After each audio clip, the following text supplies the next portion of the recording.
مسلمانانو د مال هم یو امتحان دی.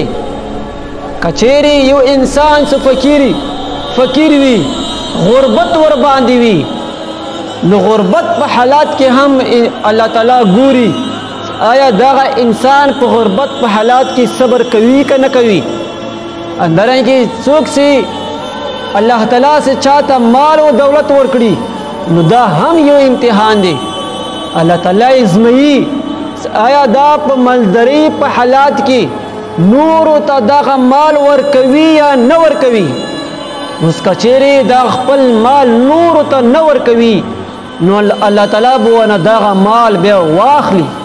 نبی کریم صلی الله علیه وسلم فرمایي باز داسې الله تعالی باز کسانو باندې خصوصي هغه کړی وي فضیلت ور باندې کړی وي خپل مال ورکړی وي اندرنګي د دې پراس دغه امتحان دا ورنه واخلي آیا د خپل امتحان کې دا کامیاب رسی یا نه رسی.